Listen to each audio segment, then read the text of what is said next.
Hey, what's up, everybody? Welcome to Open Discussion. I figured out a name for this entire thing that I like to do that I'm doing a lot more of. And obviously, it's sort of been beaten to death a little bit, but I want to continue the discussion about what is going on with Fables. Is it public domain? What exactly does that mean for comics in general? And kind of where the landscape goes and everything that's going on. And so I'm just going to give a quick background. Obviously, Bill Willingham had a pretty significant issue with Fables where he turned in scripts. They're delaying it, DC, for 12 issues. I think 8 or 9 of them came out, and he's trying to figure out where the other 3 are. I believe he's still owed money, and he kind of, quote unquote, fired DC from his entire thing. And I don't know if they still own Fables, but he said, hey, go have at it. Go make Fables yours. And he wants to bring it out into the public domain is kind of the basic story. But we're going to talk about that, obviously, with my panel. I got Chris Brown from Laughing Rogue, and I got J.S. Earls, who does a lot of stuff in comics, podcasting, novels. But I'm going to let them introduce themselves and kind of quickly promote themselves before we get into this. So we'll start with you, Chris, because I think my audience knows you a little bit more than they might know. Actually, my audience knows both of you guys pretty well, but we'll start with you nonetheless, Chris. Yeah, I've been on here a couple of times. We do the comic books, board games, and now an RPG that's actually ending tomorrow. That funded. We got a little over 780% funded on that, so that's cool. That ends around 6 in the morning. So if you still want to get a copy of your favorite horror RPG, go out and grab it. You know where it's at. You'll find it. Oh yeah, tell me about the RPG. I don't know it. You love RPGs? Yeah, I do actually. Nice. Slaughterville, the RPG, lets you play all of your favorite horror movies in one book. It's based on my board game series of Slaughterville. And Cool. Did you ever hear the Aliens or Blade Runner RPGs? I mean, I've heard of them, but I have not played them or anything. But It uses their engine. I talked to Free League, the one that made them, and they said, yeah, use our engine. So I'm like, sweet, because it uses a neat stress and fear mechanic in there, and I thought that would fit perfectly. oh yeah, So, yeah. yep, yeah. It's always interesting with all the fear oriented things like the Call of Cthulhu and some of the other where you have those elements and you have the losing your mind and your insanity and stuff like that. It's kind of like yeah. With this one, what you get to do is when you get stressed out, right, you actually get more dice. So you get better, like, because you're heightened, right? Like you're right. Yeah. But if you roll a 1 on those extra dice, then you got to panic. You're foobar, Yeah. So it helps you, but then it can kick you in the junk. Yeah. It gives you a better chance of rolling those too. So yeah, interesting. Well, Sorry, for talking. Yeah, no. I'm fine. I mean, I'm fine kicking Andrew off and talking about games. Yeah, let me boot him. Yeah.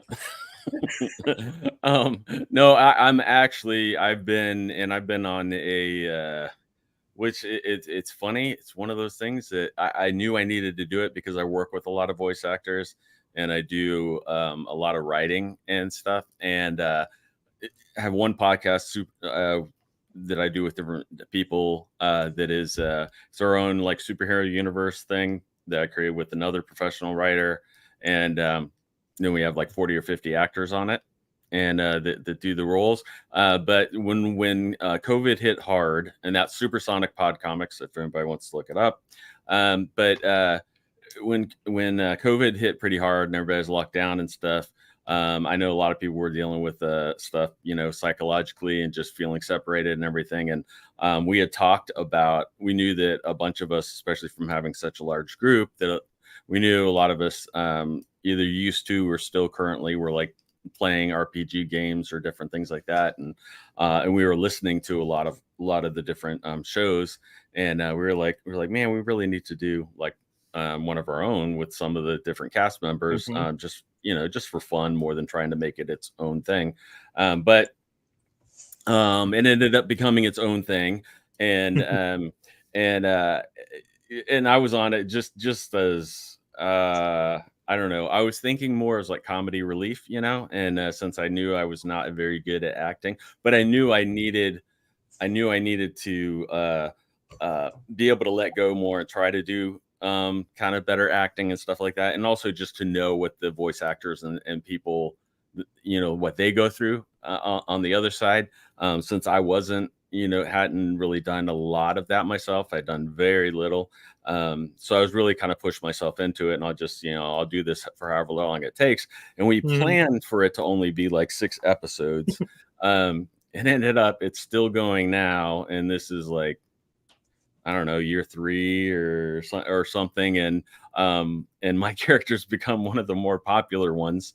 We also have a bugbear barbarian that sounds like Winnie the Pooh, which is in public domain now, keeping with the theme of tonight. But I'm actually just getting ready to leave that show, but I've been focusing a lot more on, I'm still doing some comic stuff, but I have been focusing a lot more on my books and short stories and stuff. It's weird. I know people that do better at like different things, like on like Amazon and different places. And for whatever reason, I've been doing pretty well with short stories. Like a lot of people have been connecting with them, and it's been fun for me to be able to kind of just, especially because I'm more of an idea guy. So it's a great way to like try ideas or to do things and then get them out quick and then just see what people think. And and they've been pretty high when they've released. So I'm like, oh, this is kind of cool that there's an audience for all this craziness that I'm trying. And about half of them are connected to public domain things, because I do like playing around with some of those aspects. But that's why I mean, honestly, that's part of the whole thing that kind of fascinates me with the whole Bill thing, is because let's talk about this, because yeah. Obviously, I mean, I'm a fan of Fables, and I love Fables, and I think it's beyond Fables. I think obviously Fables is the window dressing of this issue's core. And in my opinion, and this is where I think it's interesting, is that, what happens when you bring a item to a company and that they kind of screw around with it. And I think, obviously these characters are, in my opinion, I think Big B, the Wolf, Snow White, I think they're in public domain. Obviously, they've been window dressed, they've been developed in Fables. And I think collectively, Fables is a public domain property from start to finish in its basis. So I think anybody can have a comic book about Prince Charming. And I don't think DC, Marvel, or any other major company would have an issue. But where I think it's interesting is that I don't know how much power Bill Willingham has over his creation of Fables. And this is where I get very confused, and I'm curious what you guys think, is he just saying go out and have a good time with it? Or is he saying go create your own? Because I'm not exactly sure what's going on with that. I don't think it's in public domain, but I think you can do your own version of Fables if you really wanted to with these characters. So it depends on what you mean. Like, cause like Big B himself, like, is not like public domain, like that name of that version of the Big Bad Wolf and stuff. And there's like elements like that, but not even just that, but like the way, I would say, kind of like the world and the way that he makes everything, his world building and things like that, and the way that things work. I mean, I would say, because I know where I know with a lot of things with music and a lot of things, it's like a 33% threshold. You have to kind of like make more than that to kind of make it your own. And I definitely think, because of the world building, and a lot of those aspects, I just think, and especially over so many years, that he's built up in this big, massive, collection, and just all the detail and all the character and the fact that he kind of like really took his time with a lot of it, and like really carefully like built up a lot and thought about like a lot of and just the whole things like with that. I mean, he's definitely beyond the 33%, but like there's definitely a certain amount of it, that I definitely think that he still owns, or that they can still get a hold of. It's almost kind of like Disney with some of the way that they've done their interpretations of public domain stuff too. So it's, Yeah, I mean, but that's where to me too, it kind of gets interesting. And that's why I do think from Bill, and just because of talking to Bill, like I do think he means like you can do what you want with Big B, you can do what you want with the like I think he is specifically saying in his world and all that stuff, which is where DC has a problem with. If Bill had unlimited funds, I would say that he would win a lawsuit with DC about that, because there have been plenty of times where in all the fine print and things like that, that it did say that he was the creator who owned the rights. And then there's other times when they changed that and did other times. But if that's still like kind of like a superseding thing, if it was originally founded that way, I think the courts would find on his side, and especially the fact of, I mean, if it was a fair trial or something, they should owe him like millions, because he's just wanting to give it away for free to the world, and not just he's not yes, he's upset with DC, but he's not. But like I feel that frustration when I've had stuff when I had a character that was locked up with the company for like 10 years, and it was driving me crazy because I couldn't do anything and they weren't doing anything with it. And like as a creator, you're like, I want my creation to live and be out there, and it's more about that. It's interesting. So I don't know how many people know about what happens with inventions in the dirty world of Walmart and Target and everybody else. Yeah. So what winds up happening is that if I build a better product and Walmart has a similar product, Walmart's not angry. Walmart might say, hey, Andrew, we love your product. Can we sign up for your exclusive deal? And we're going to order, $1 million worth of your product.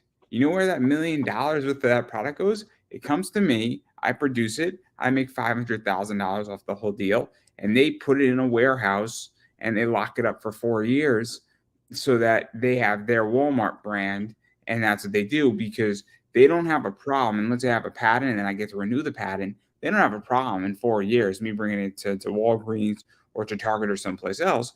They just don't want it around for 4 years. And they'll pay me $1 million a year on that exclusive contract. And it's very interesting because it's the issue of when you want to bring something into public domain and you want your creation to live, but you're also locked up, but it's also been published by DC and they just released a box set of it. I mean, this is a whole mess on when something that a creator wants to say, I just want to give this to the world and you guys have fun with it. And I think and this is where I'm very torn on it. And I have a very different viewpoint, because DC took a risk and they deserve to be compensated for taking a risk, for doing the publishing, and they deserve to get something and make their money back if they paid him and they paid for a certain element. And I'm sure a deal could be worked out where they deserve to get not just their money back, but more than their money back, because they really did make Fables work. And I understand the landscape in comics has changed, but that's where this gets complicated when you want to bring something public domain that you have a co-ownership in to some degree. And so I just think it's complicated, because how do you make DC whole for the risk they took? And they made tons of money off of Fables. They made at least 50 million. Yeah. But it gets complicated too, because they just released the box set. So how does that work? Is it that if they have $6 million of those box sets still left, is that DC's money if whatever they sell? Or is it now, since it's public domain? No. That would be DC. Anything published by them would be DC's. Yeah.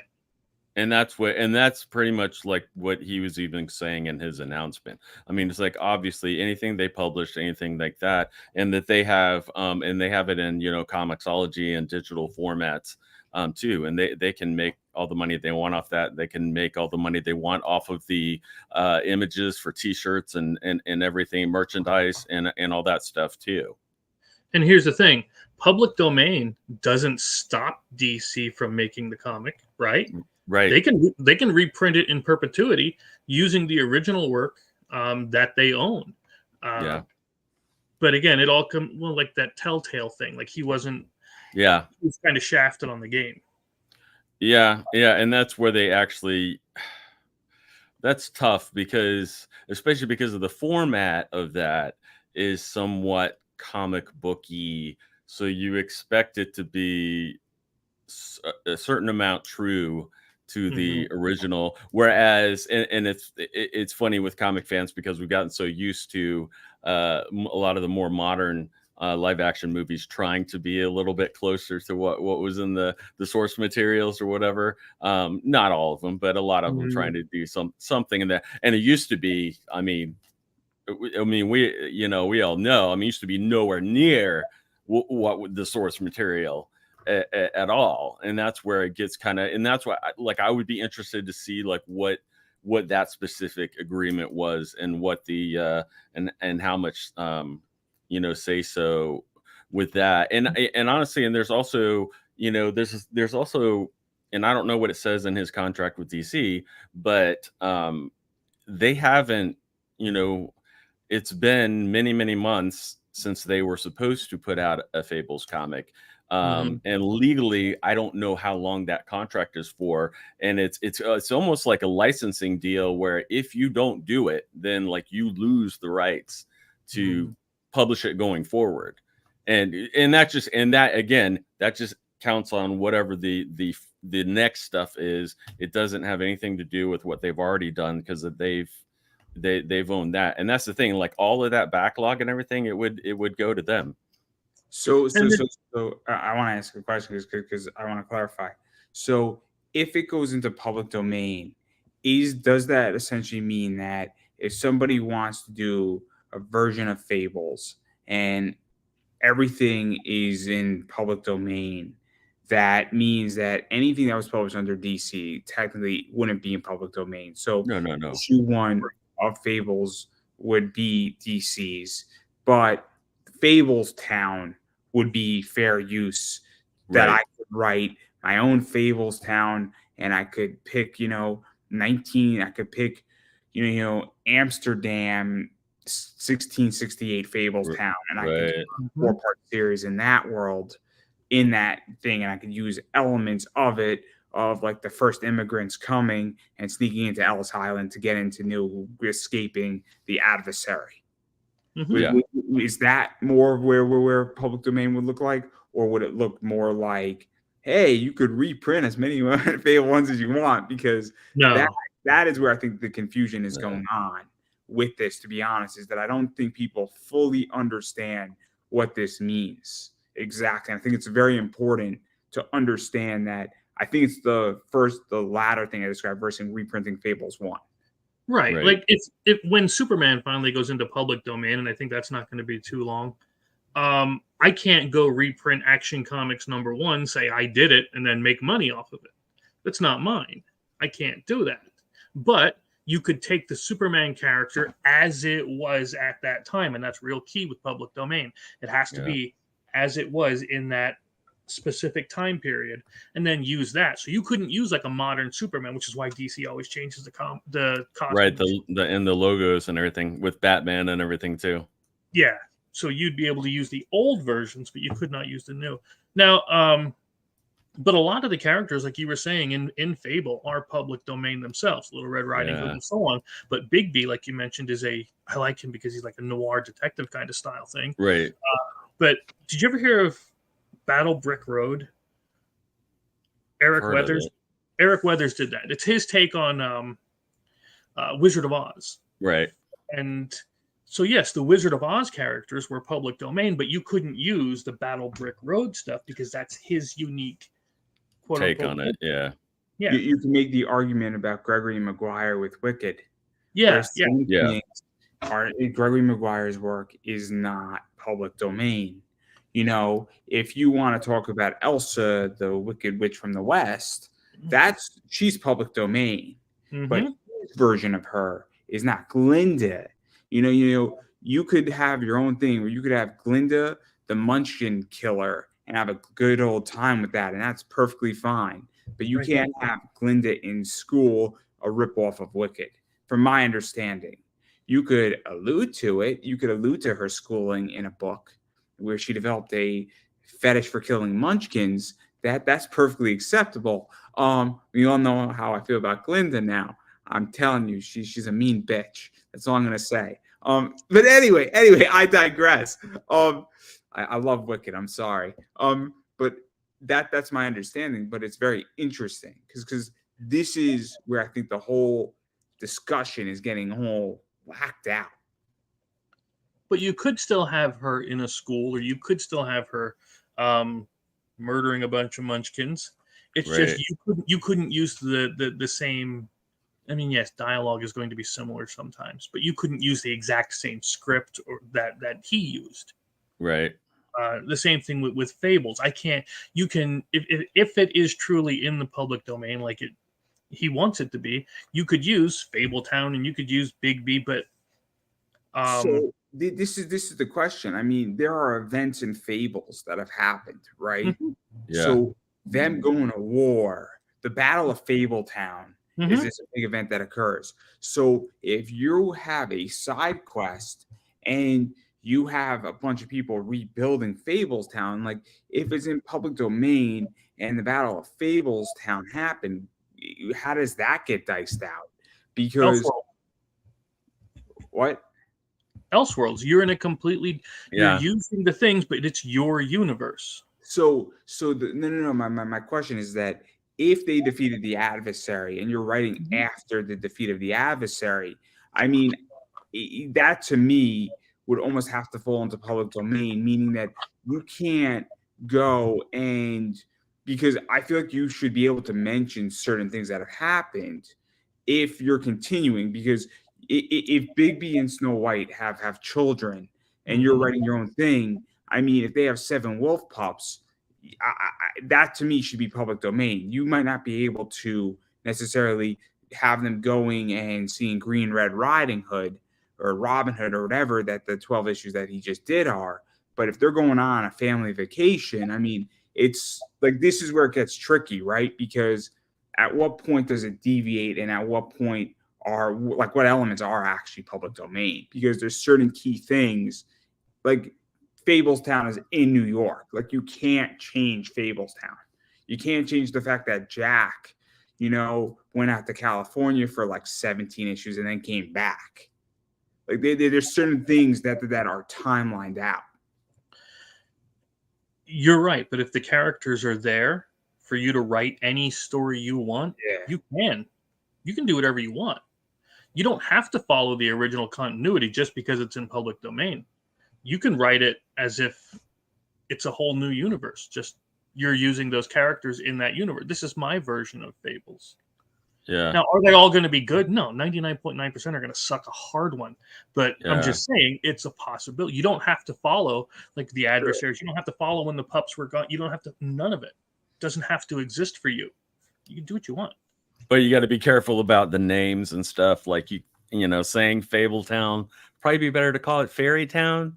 Something. And you wouldn't use Big B because I mean the thing is like as a writer, as a creator, if you wanted to be safe, you can come up with reasons for why you can do it from a point of view of a character who does not call Big B, and he always only refers to him as like something else or as Wolf or something, and doesn't and he doesn't actually, and that's where the smart people like if they're working on stuff now should do stuff like and it kind of stinks because I was when the news broke I was like I was thinking about some different things. The two biggest thing, I'll just throw them out there because I don't think I'm going to do anything with them anytime soon until this whole thing gets sorted, and if somebody else wants to run with it, knock yourself out.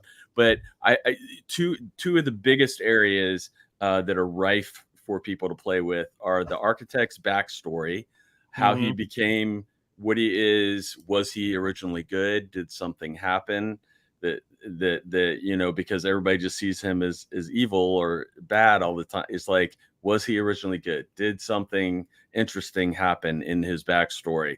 And the other thing is, what happened to the countries, the lands where the people left from after they left, after the immigrants left? Like, what is happening in those lands? And like those areas, and like his backstory is like not really touched on heavily. You could also touch upon a lot of Jack. Yeah. So for those who don't know, Jack goes back to the Civil War, and Jack is on the Confederate side. And there's a lot of stuff with Jack that has not been explored about how Jack went through the ages. So you could have about 100 years of Jack's history and how he's dealt with stuff and how he's done stuff. And you could fill in a lot of blanks and have a good time. Or you could have a whole Fables town and have 6 issues of just Jack trying to prank the wolf.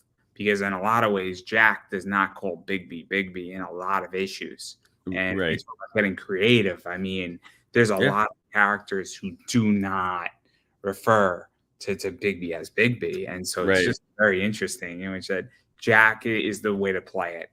And I already know how I would write something exactly like that. And you have a interesting play with Jack and a few others. So that's what I think.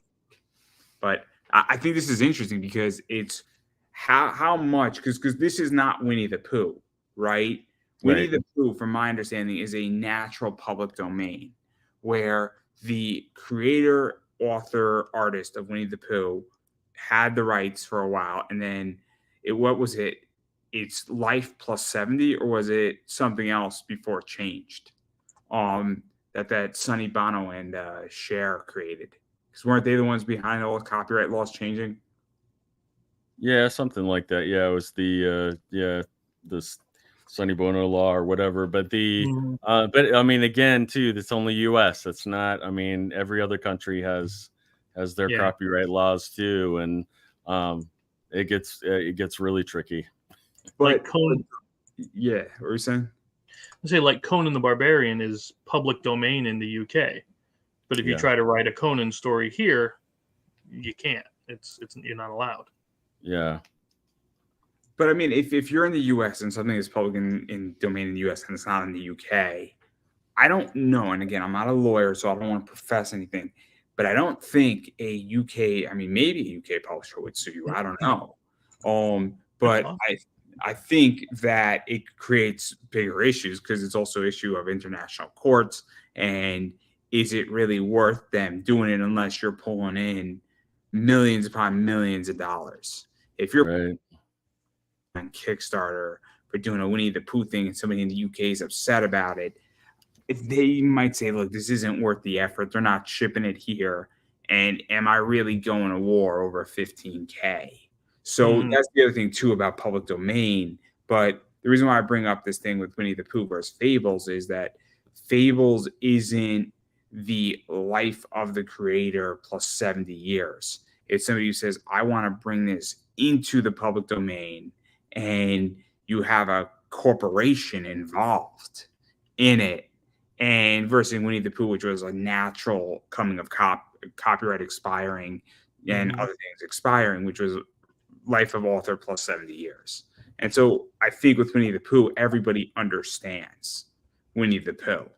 Doesn't mean that when Disney does a Winnie the Pooh cartoon or the movie, they don't own that movie. That's different. It just means that somebody else can make a movie and Pixar can make a Winnie the Pooh movie if they wanted to. There's also, and I thought this was one of those things too, where I was like, oh, I can play with this, and then it's like the more research I'm doing, I'm like, no, I can't, because they changed it. It was with Slender Man, with the whole legal stuff that happened with that, where like when he originally released it, he was kind of like almost acting like it was public domain. And then when other companies got involved and when they started doing other stuff, then they did all these other kind of almost retroactive. I'm like, but they didn't call it public domain. He called it open. What's it called? It's open source. Open source. But he was making it open source when he originally created it, and then they went back, and now it's copyrighted, and and I don't know how many countries that's good for, if that's mainly just for the US, but there's stuff like that. I had some great ideas for Slender Man too. But Mhm. but yeah, it gets tricky with that stuff too, because if they find certain things, or if they can get in certain ways. I just don't, from my standpoint, my biggest thing that really just upset me is it's kind of it's big business, coming against a smaller writer creator, which it used to mostly, a lot of times, all the creatives would kind of be behind the creator, even if they Mhm. thought they were a jerk or whatever. But now, because everything's so politicized, and because they see him as this flaming conservative, all of the liberal writers and artists have jumped on it, and this is all documented over at Bleeding Cool. They have a big long article on it and people's reactions and stuff, if anybody wants to read it. But it's just, which is a real shame, because it's like everybody's just, they're much more worried about their image than they are about their morals, and what might be best for them as individual creators, not thinking of, well, what if this happened to me or whatever. And that was the thing to me, that and I get people who are like, well, it's kind of arrogant for him. I mean, but they're not looking at how much work Bill put into this, and create, and all the world building over decades and everything. But it's like, it's kind of arrogant of him to say, he owns this, and that he can put it into the public domain when so much is already in the public domain.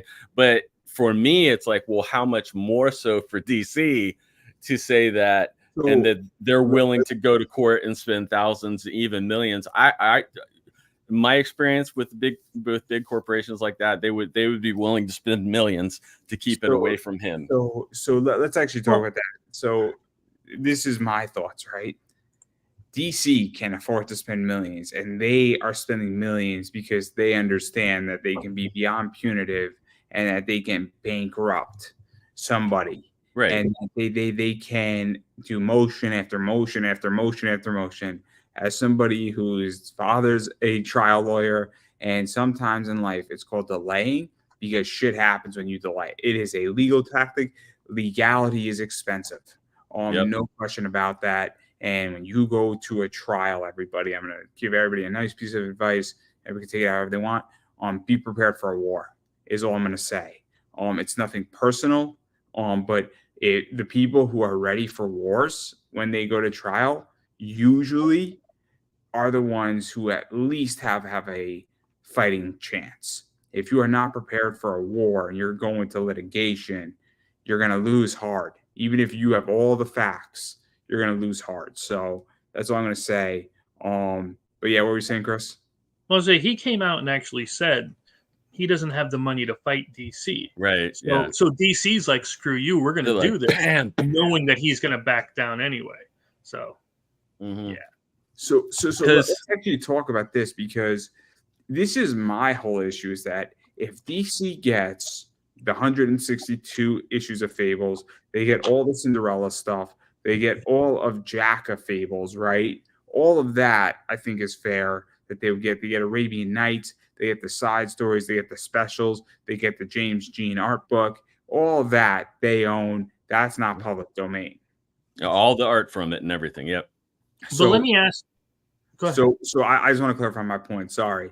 So my whole thing is that, is DC scared that somebody else is going to push something out and damage the brand of Fables?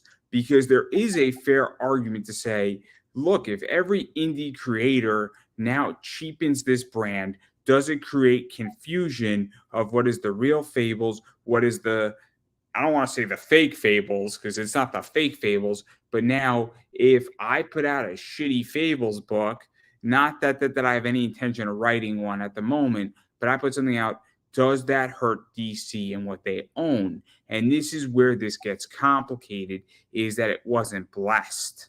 And I understand when something comes out into public domain, I mean, you can make the argument with Winnie the Pooh. Winnie the Pooh, shoot, what's the guy who does Winnie the Pooh, Demon Hunter? Yeah. Yeah. I can't think of his name. It's slipping my mind. He's been on my show once. We had a great conversation. But that to me is a massive separation. What happens when Blood and somebody? Honey movie. What? Or the That Blood and too. Honey. Oh, that was great. That was a great Yeah. movie. I thoroughly enjoyed that movie. I opened up a beer or two. Oh my God, what a great movie. What a great movie. Worth like the $20 that I rented it for / bought it for. Oh, well worth it. Would watch it again in a heartbeat. What a great movie. I was in a bad mood, and my bad mood was gone at the end of that movie. Oh my God, Piglet just all bloodied up. Oh, it was great. Who knew Piglet was a carnivore? Who knew? Oh, sorry, I get distracted, but that this is, I think, what they're concerned about. And I think it's a legitimate concern where I don't, because the question is that how much potential damage is at stake for DC with the legitimate Fables, for lack of a better word. And so I'm very torn on this because I would like to see it somewhat in public domain and people getting to play around in the world of Fabletown and have certain things such as, Fabletown, New York, certain elements, certain components, but it also gets that, how do you distinguish this? And also, what about trademarks and who owns all that and what can actually be used and what can't be? And I mean, to me, I don't know the answer, but that's just my thoughts on it, where I am very sympathetic to both sides. Well, here's two things. As soon as I heard it, brutal honesty, my brain went to a noir style detective board game with Bigby, right? With maps, and you have to solve the cases. Yeah. You have, right? My head went right here. I wasn't thinking about creating news stories, but side stories. Now, let me ask you this though: if you didn't already own Fables, okay, say you didn't own any, you heard DC was doing this to this guy, would you buy anything? I wouldn't buy it. I'm not going to buy anything of theirs with Fables. I'm not. If they're going to screw this guy, I'm not supporting them. That's the bad. That to me, that's the thing. That's the bad look of this for them, because it's really hurting companies when they choose the wrong side. If they supported him and said, yes, you want to put your project in public domain, but we can still have the original timeline and we can publish this all day long. You might even want to come back and make new product for us. Let's do that. Yeah. That's a compromise that both people can win. I agree on the compromise, but I don't know if that's the reaction. Oh, it wasn't, but it should have been. Yeah. It should have been. Because here's how I view it, right? I obviously went through my surgery and I needed something to read, and I bought Fables way before I bought Fables. It was great. I bought it on Amazon. Amazon gave me like $50 back because it was cheaper because on a pre-order. Apparently, Amazon's a great company. Where I was completely shocked. I'm like, oh yeah, you got a refund. This is actually cheaper than we thought. I was like, oh shit, Amazon's actually a decent company. What else can I buy from Amazon now? And I wound up spending $50 on Amazon. Amazon made out like a bandit because I spent more money because they actually gave me a refund. But the point is that I would still buy the box set even if this was going on, not because I don't want to be unsupportive, but I want to read Fables and I want to preserve it, and I want a copy that preserves it because I want my children to come into my vast library of really good graphic novels, and I want to educate them. And so it's a very tricky thing because I'm not thrilled with DC.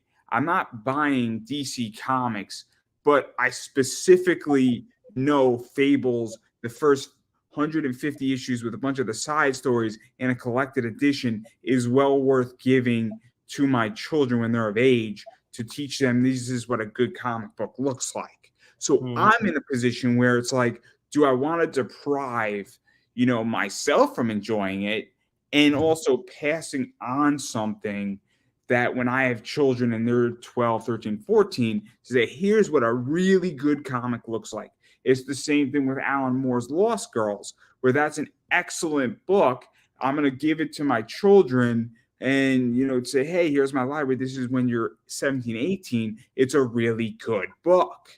And this is what good comics look like. Scott Snyder's first Court of the Owls is a really good graphic novel. And so I like, and this is where I'm torn, because I don't think that's not supporting Bill Willingham. But I also think that because his writing is phenomenal on Fables. So how do I get my Fables position, but also say this to DC? It puts me as a fan in a really bad position. Well, yesterday, if you're buying old, well, I was going to say, if you're buying old stuff from, especially from Amazon or something, if it's, I mean, they're not really making much on that, or they already made what they would have made. The box set came out in like the last week of this year in February, where it was a re-release 20th anniversary. That's why it was cool and special. It came in a collector's box. It came with like a print. They're really nicely bound books, and so it's a real issue because it's the cheapest way to get it versus going to hunt down the single trades or the older stuff, where that's another way how to do it. Because if you're buying a trade secondhand from somebody, you're not supporting DC, but you're getting your story. But it was just, and obviously I bought it before all this, and I don't feel like I'm going to go light my nice box set in protest on fire. But like it creates a real issue. That'll get views. Yeah. No, what was it a couple days ago? It was a certain day, which is another way to still get the books, but not. Did it end with a Y? I know. Pirate Day? Talking like a pirate day. That was a great day. It was a great holiday. It was R. I'm just saying there are other ways to get them without supporting. Not that I condone piracy. Yeah. I'm just saying. I was just gonna kind of bring up too, because I don't know how many people, unless they've actually looked into it, actually know that King Kong has been in the public domain forever, but Universal just sues anybody who tries to use it to death. But I mean, it's been because of the way they did the copyright in the very beginning, it's been almost since it first came out. I mean, because of the way that they died, like they either didn't have the copyright listed or something on the original, so then it just immediately goes in, or at least after the person dies and stuff. So I mean, King Kong's been there, but that's a great example of this is what the big companies do, even though it's like this character and this concept and this idea, and even like Skull Island and stuff like that, like that the other people can play with, it's, as they've played with it, because it's not, they didn't create it. Exactly. That's the tough thing, is the whole creation aspect of it. They didn't do it. They didn't make it anyway. And you were mentioning Winnie the Pooh. Like you can't make the Disney version of Pooh with the red shirt. Now they put red flannel on him in Blood and Honey. So, I mean, it eluded, but again, legally distinct from. Right, because it's not exactly perfect. That's exactly the way it should. Yeah, and like the same thing with King Kong. If you don't make that exact version of Universal's King Kong, which again, I like the Universal Monsters series that's out. Yeah, the new ones, I'm a fan. Okay, I gotta admit. But if you don't make that exact thing, you shouldn't be breaking any copyright laws, and they shouldn't have any right to sue. It's interesting. So in Japan, I'm a big, obviously, anime fan, in case anybody didn't know. But what's going on is that they're doing these things called Shin, whatever. So they did Shin Ultraman, they did Shin Godzilla, they did Shin Kamen Rider, and Shin. They just show the shins of the characters. Yes. People who are into feet fetishes have a problem with it. Exactly. Lord, the former New York Jets coach or whatever. It's a real Achilles tendon issue there. Yeah. I was shocked, devastated, and depressed. And I'm not even a Jets fan. I'm a Giants fan, and I was excited for the season, man. I was excited. Yeah, it was going to be great, guys. Most people were. It's not a Jets thing. I just wanted to see what Aaron Rodgers could do for the Jets. I was so stoked, and I'm so disappointed, and I'm so upset because I just wanted to see what a veteran quarterback could do with like a young team and get them hyped up. And 4 snaps in, guys, 4 snaps. It was bad. But anyway, getting back to this, Back to the shins. They're doing so like with Shin Kamen Rider is a new interpretation of it, and it's great. I mean, the guy who did the Neon Genesis Evangelion is heavily involved in all of them, and I mean, it's awesome. Like I think he directed parts of Shin Kamen Rider, and it was amazing. And I don't know what it's like in Japan, but it's a new take on it with an old concept, and I think they're creating it, and I don't think they're getting much backlash. And I think they're making a lot of money and they're having a good time, and these movies are fantastic. And so I think there's some kind of agreement with the licenses with those things. It could be. It's also Japan, and it's also the fact that they're doing their version of Godzilla, and it's also dubbed. I think you're talking about China. China is the ones that's looser with the copyrights. A little bit.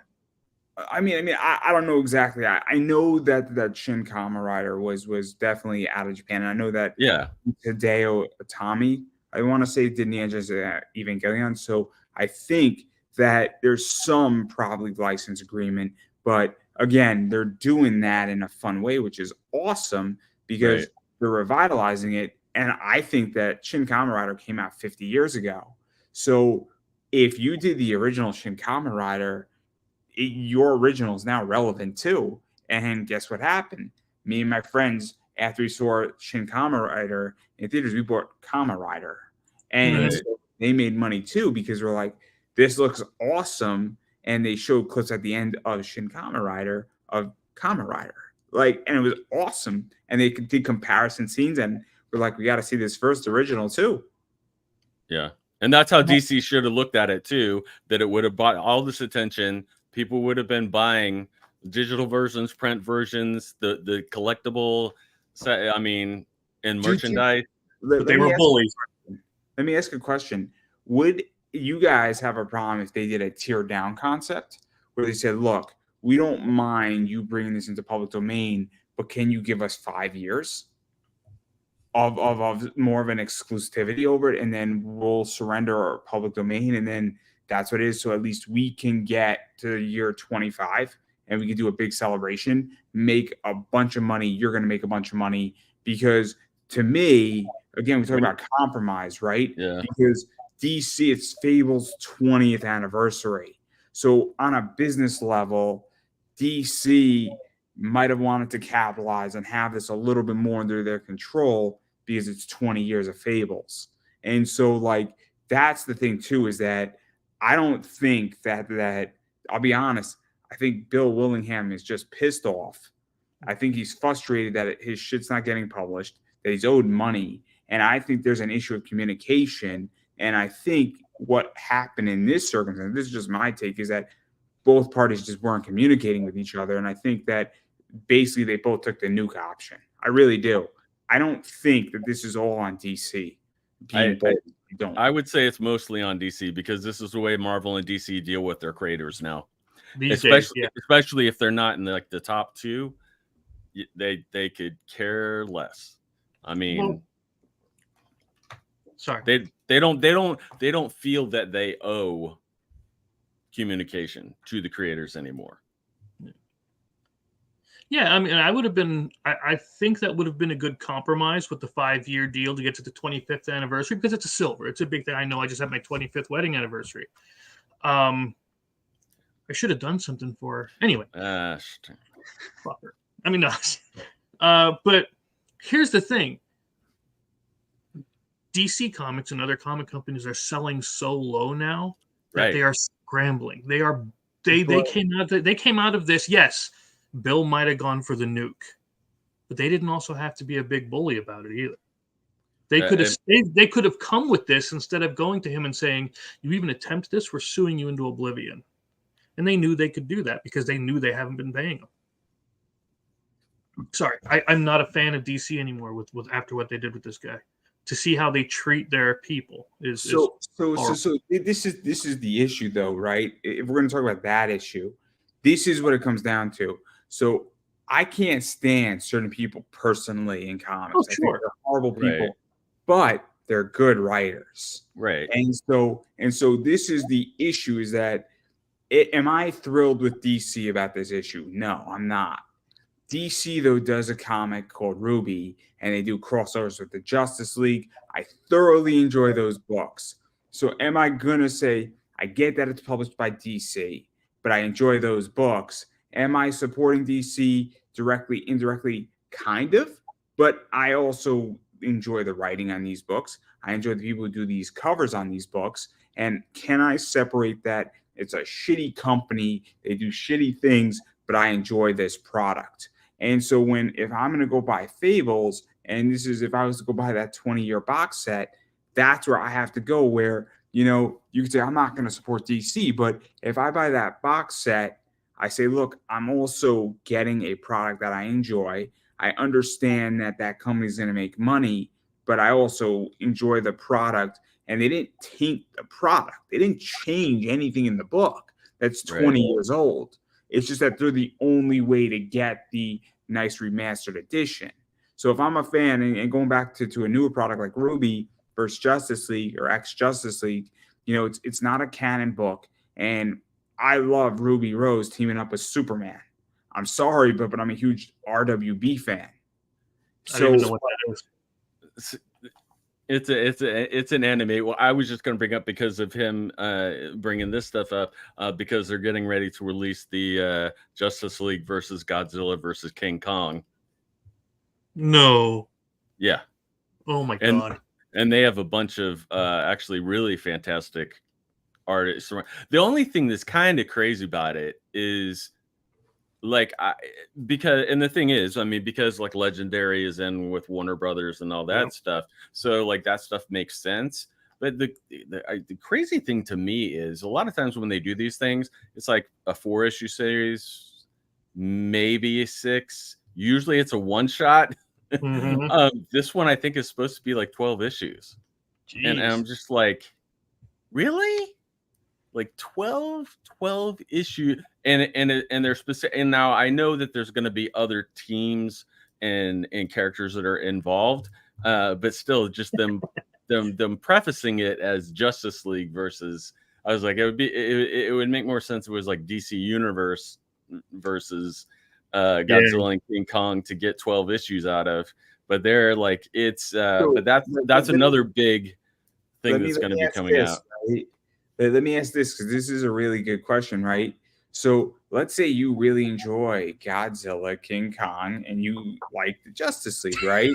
But you hate DC. Like this is where... This is why I brought it up. Because exactly. This is the quandary a lot of fans are going to be in. I'm now I'm in a bad situation, and this is where I can separate a writer from personality from a good book. Or I mean, hey, Al Cap is a horrible human being, arguably one of the most influential people in comics indefinitely, and I don't think we would have the comic book industry we have without Al Cap. Okay, without a doubt. Al Cap had a lot of problems, was in a lot of pain, and if you understand Al Cap, you would understand that from a very young age, he was in a lot of pain. He was bitter. He was a horrible father. He was a horrible husband, but brilliant comic mind. Brilliant. Without him, comics would be 20 years regressive, hands down. But I can separate his horrible personality from what he did for the industry. And that's where I'm at with DC on this, is I'm like, they did publish a book at an affordable rate. That's a great value. If you want Fables, and to do it the other way is going to be 3 times more expensive and a headache to get done, and you're not going to get it in a clean, crisp book. So and it's not going to look as nice. So it's like it creates a whole issue.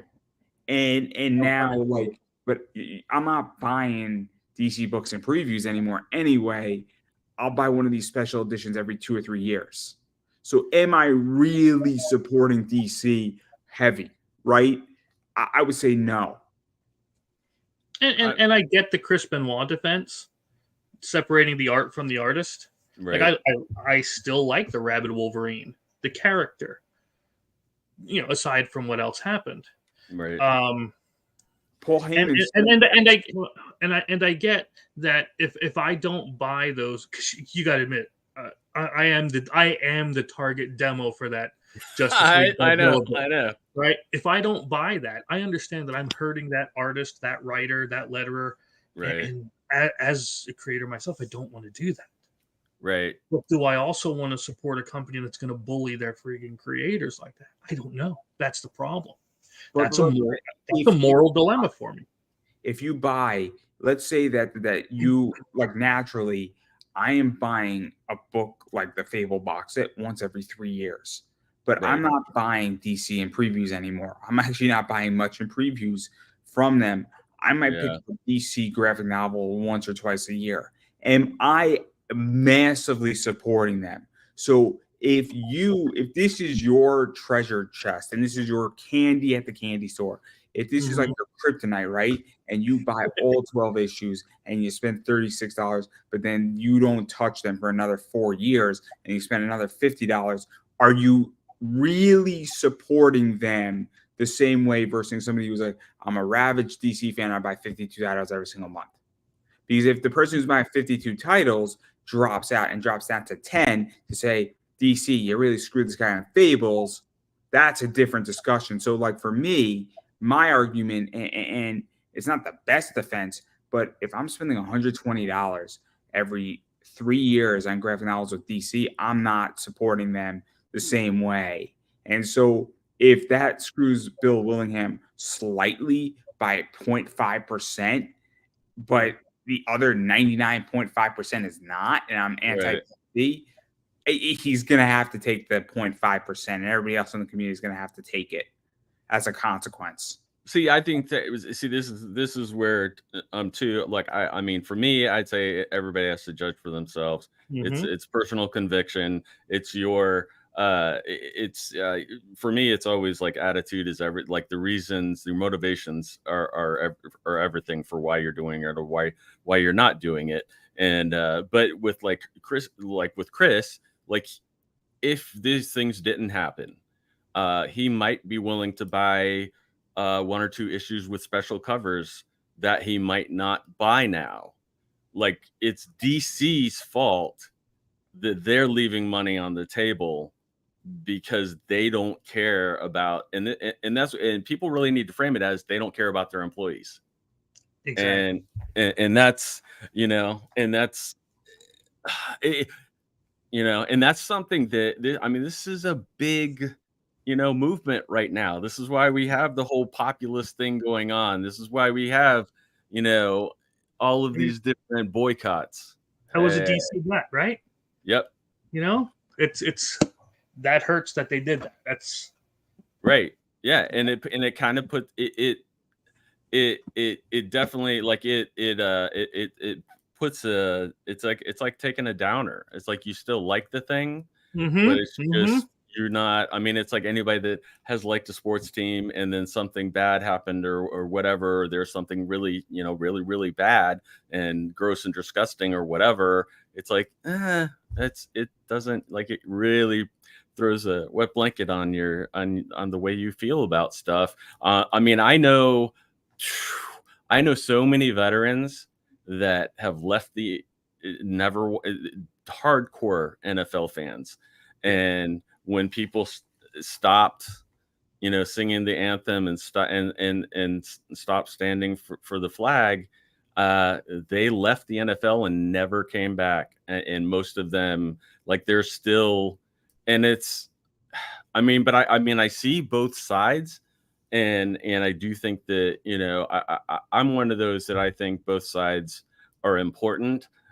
When I have talked to and I know Andrew knows I'm a Christian and everything, but like when I've talked to people about like abortion or whatever, and just how political it gets with the two sides, it's like the problem is that the Republicans are always worried about the baby and the Democrats are always worried about the mom, but God cares about both of them. And like, we have to have that attitude with like so many different things. It's like, we have to see both sides and hear both sides. And part of that is dealing with these issues where you have to look at these things you love, these characters you love, and even these wonderful creators that have made things in the past of those characters that you loved, and then like what they are now. And it's also different where if somebody created Batman, so Batman is a different beast than Fables, because Fables is not Batman. So we're not having this discussion on Batman, Wonder Woman, Flash, Superman for a lot of reasons, and the main reason is that that battle has been lost collectively, good, bad, or indifferent. I'm sorry to be the bearer of bad news. It's just we got to call what it is. I think everybody agrees that those things were hashed out when those characters were created, and those people were screwed hard. That's the end of that discussion. Right or not saying it's right or wrong, not saying it was appropriate. It was a different time, different rules were being played, and certain people have been taken care of in the industry and certain people have not been. But the point is that battle is long over and gone. So nobody's saying this about Batman.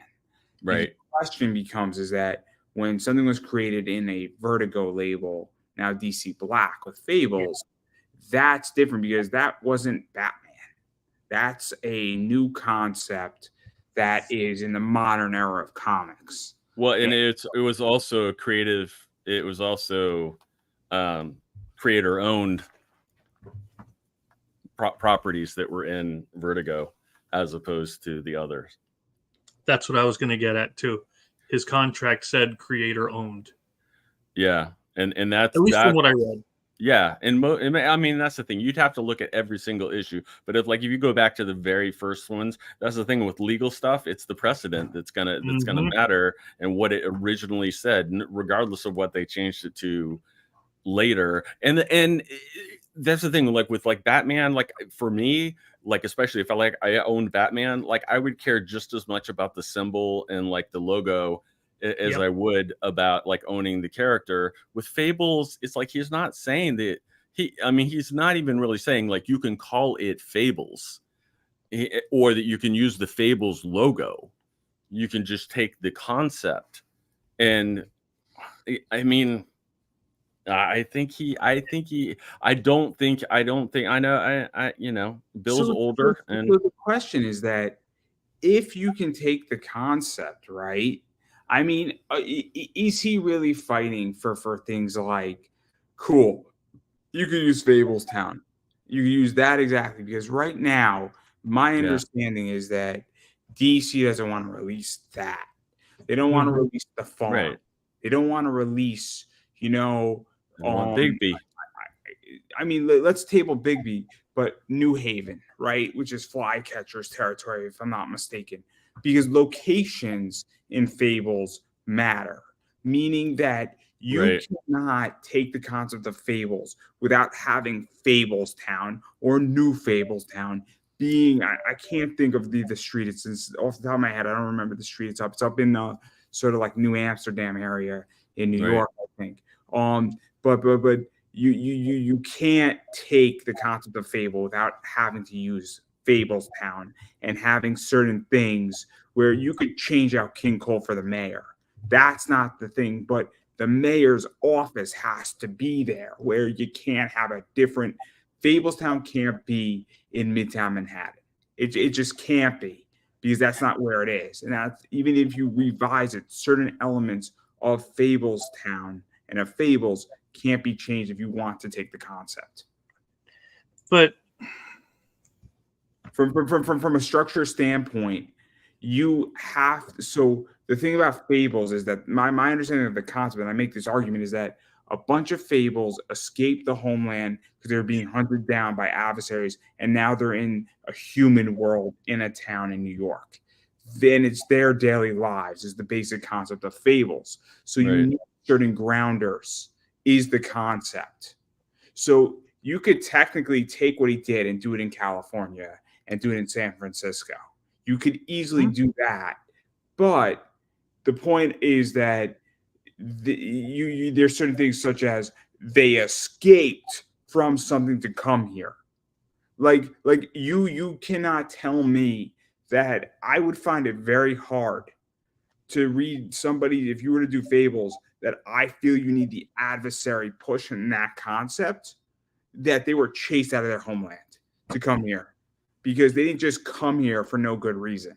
Because to me, it's almost an immigration story in a lot of ways, Yeah. an allegory for immigration and building a new life in America.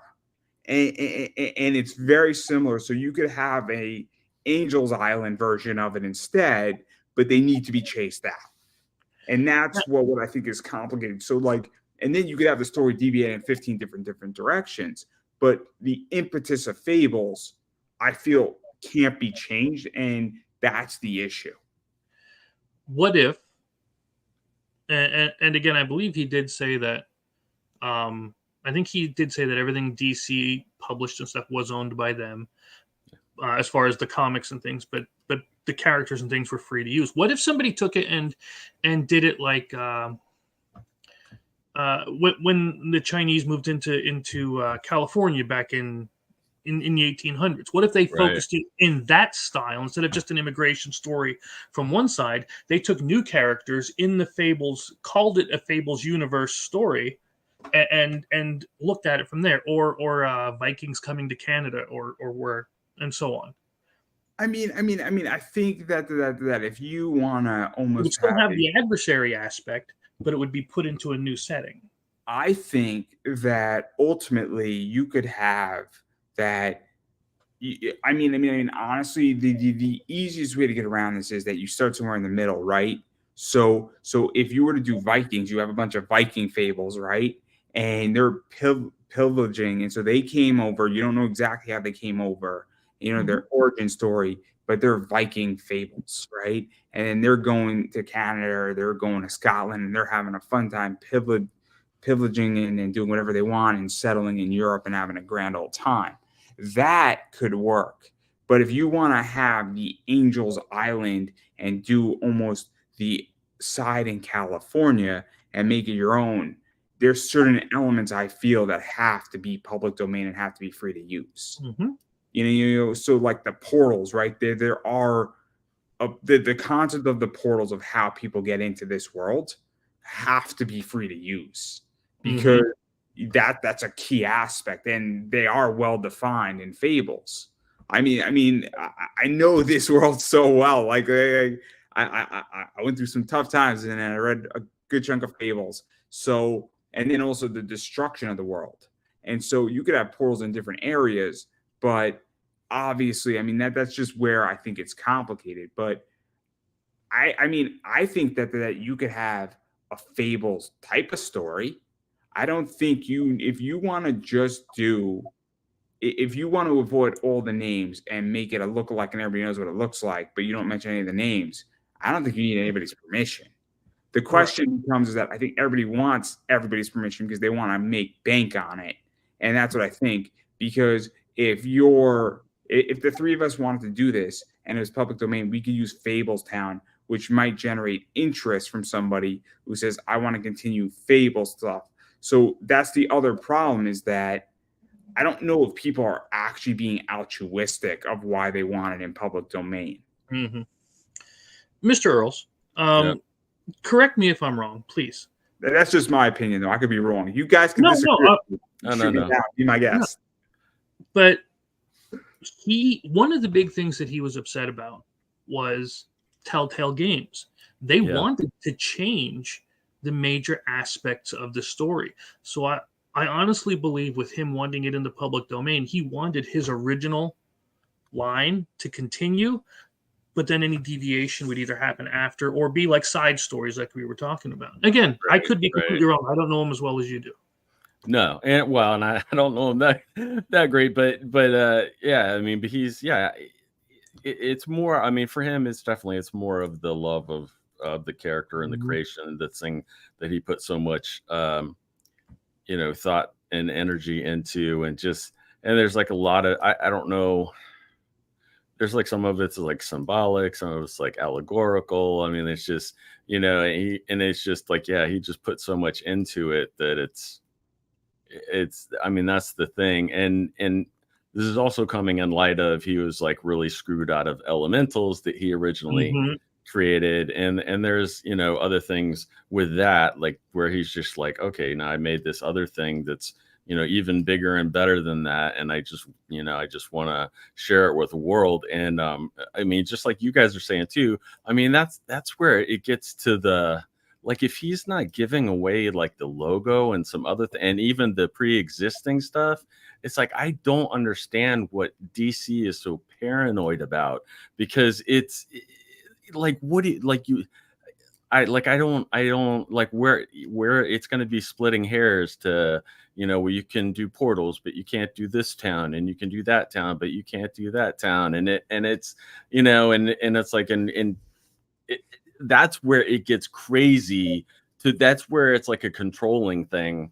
And that just like drives me nuts, especially for a creator owned thing like that, especially like as it was originally came out as. It's just. And have you seen Captain America Civil War? I'm going to assume you have, but I mean, yeah, that thing was nothing like Civil War the comic. And everybody said in that whole time was, you've still got your original. Yeah. Well, why don't they say that then about Fables? Exactly. You new stuff. You still have that original. They can't change that. This is the question. See, I mean, I'm just shooting off the top of my head. I mean, this is my. I mean, this is a crazy thought, and I know nothing about this, and you two probably know more about this, so I could be completely wrong. Could it be that DC has an option out from somebody for a lot of money, and that somewhere in that option, if it comes into public domain, that option gets canceled, and that option might be $6 million? They should have made Fables a TV series a long time ago.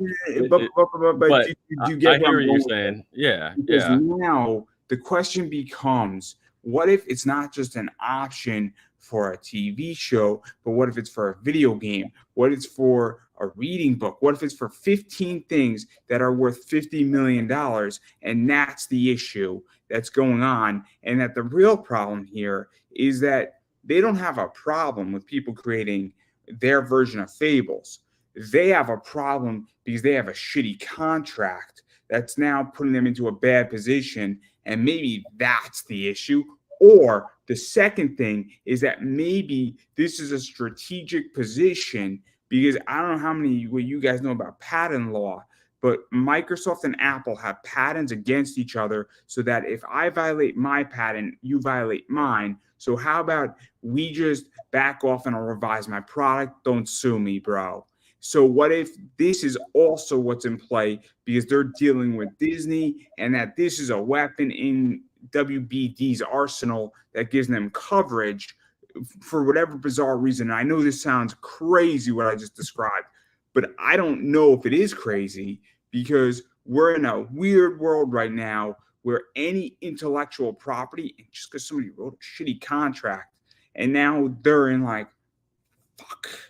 And that's I mean, it's just the thought that came across my mind. Why they're fighting so hard and being difficult is that maybe they're in a bad situation and screwing a creator is the best option, but maybe they didn't anticipate these problems. I mean, that's just my thought, where maybe we're looking at this on a $2 million issue when it's really a $50 million problem. But it's good you brought that up, because I honestly could be wrong. No. I honestly forgot about it until you said something.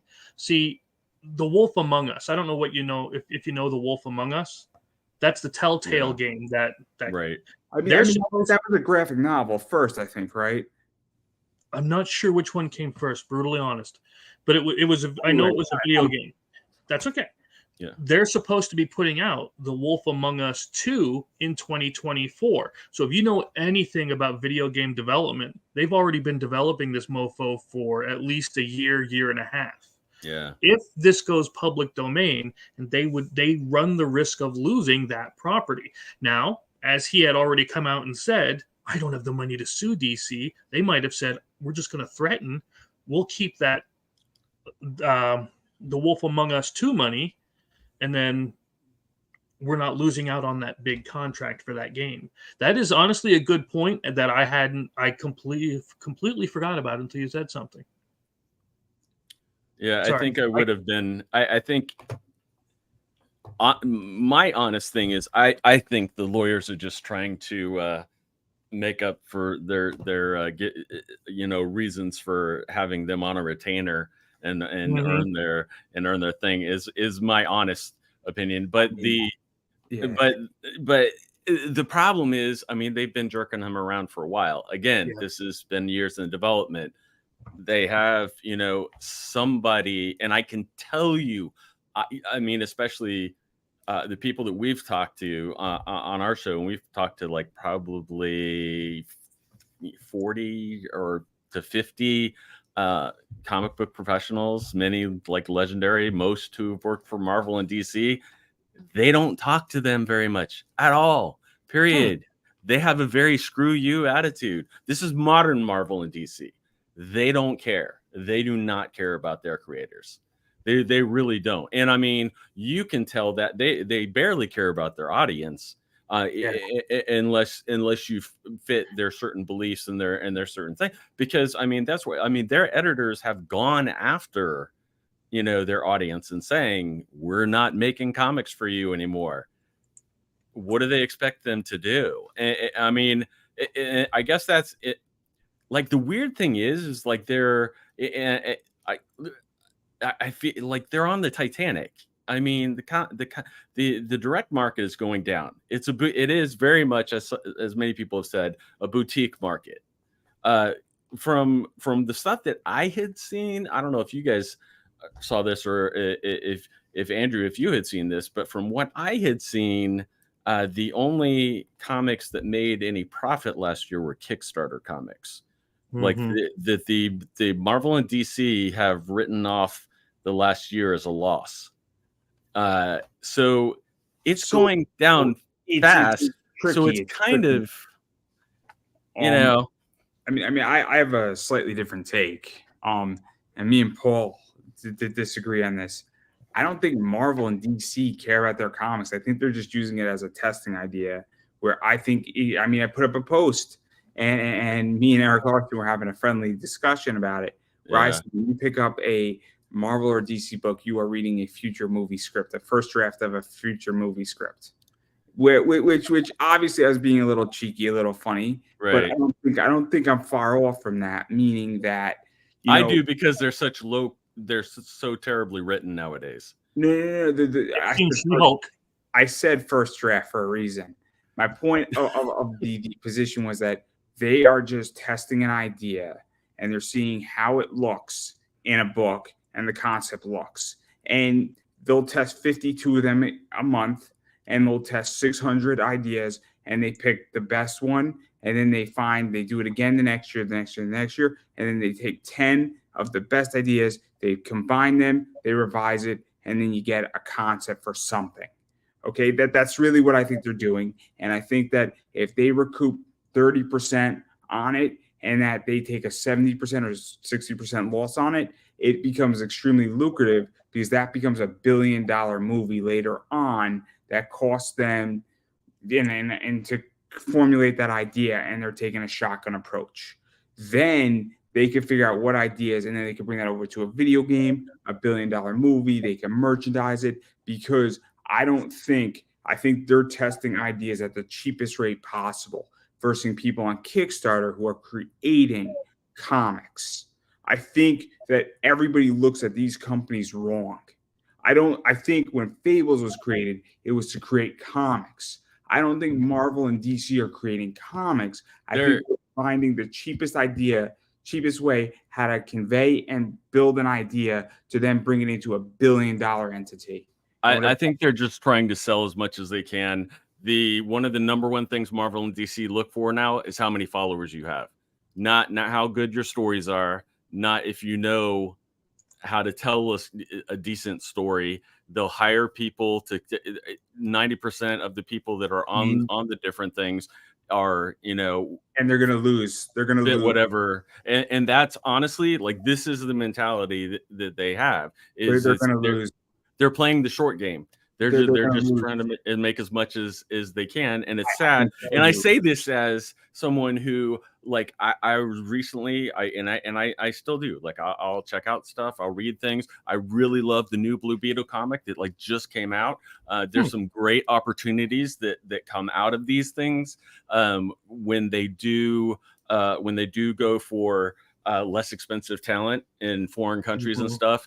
It screws people here, but it gives people in other countries some opportunities. The talented people make out well. They do, and it's great for them. Well, it does make things hard here, and like, that's the thing. The guy on the artist on it, which he had got my attention when I had just by accident seen some stuff that he had drawn in Ghost Rider, and he does these, like, really extreme like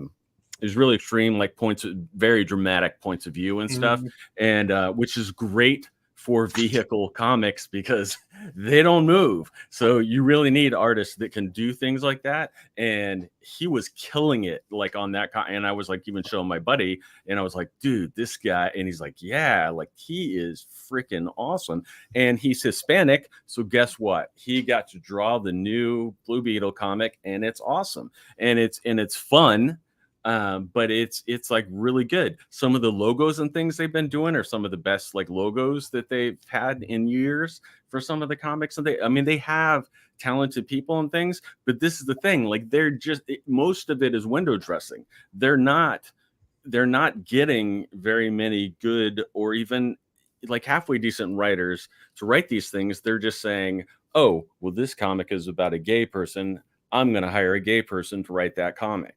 And at the same time, too, I don't necessarily want somebody who can't tell that story to be writing that, but that shouldn't be the reason why they're writing it. They need to have some sort of talent, and they have been cranking out, like, 75% of the stuff they've been cranking out is crap because they're not looking at the talent at all, and then they're suffering the consequences. I say that they become an IP farm, and that's my whole thing, is that I think that they're chasing really big money, and I think that they're not creating good content. And they're not creating good IPs. But my point that I'm getting at is that if we go along with what I described, it doesn't matter if they're creating good IPs, because they're taking a bunch of shit and then they compile it, and then they sort out all of the shit later on, maybe 10 years down the road, and who cares?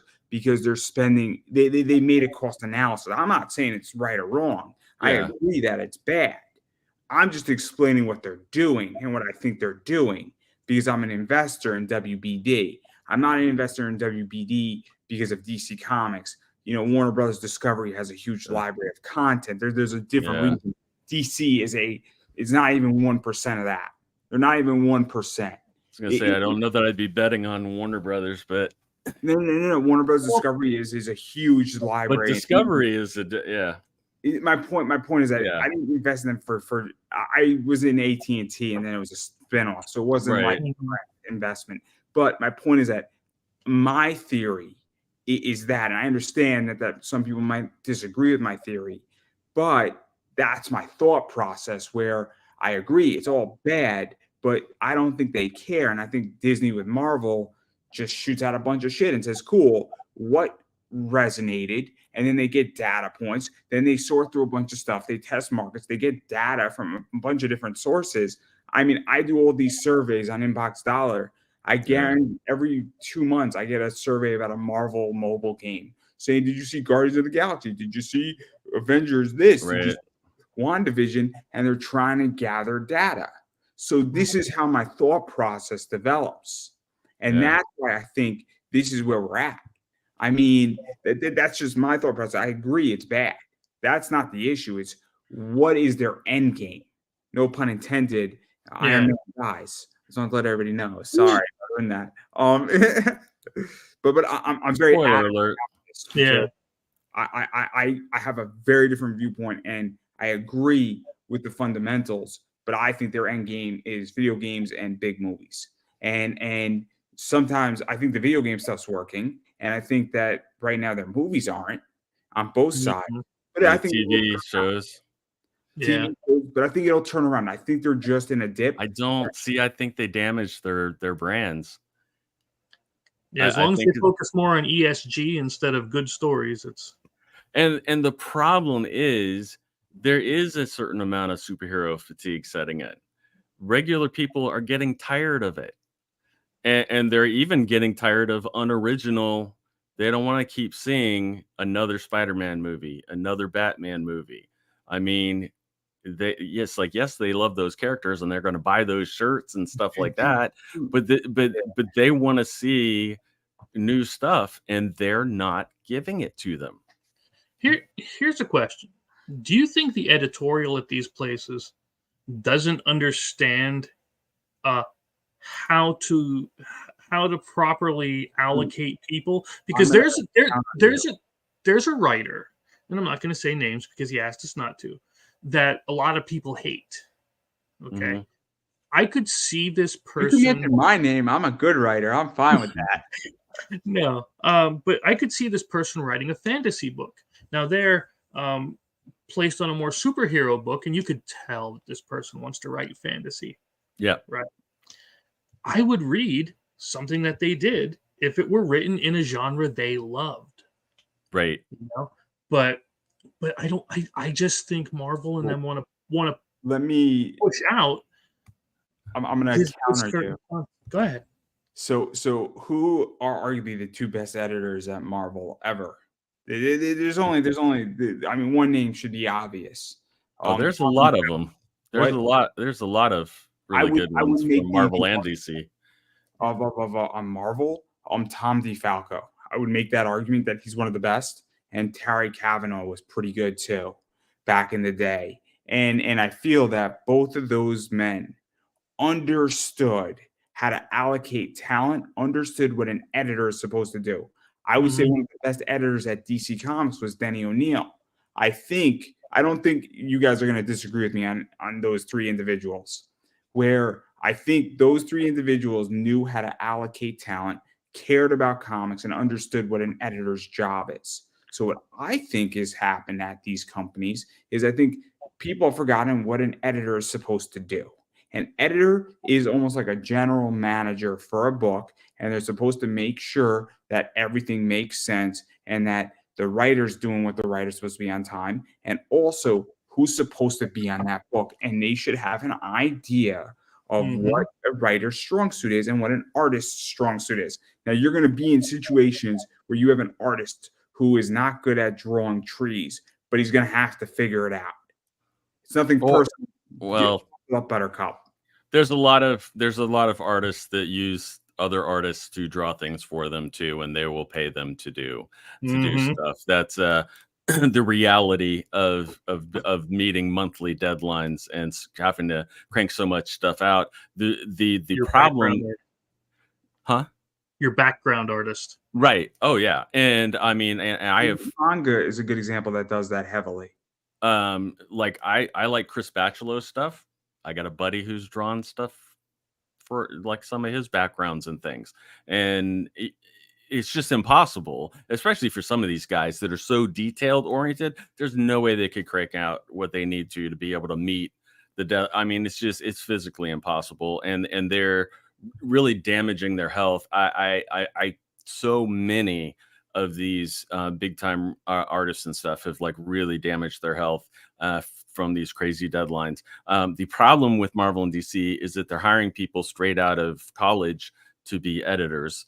They're not with no experience except maybe doing editing something at their college. They're also hiring activists more than they're actually hiring the editors. They're hiring social media personalities that attack the fans and other people, anybody who is in the center from I would say even center left to the far right.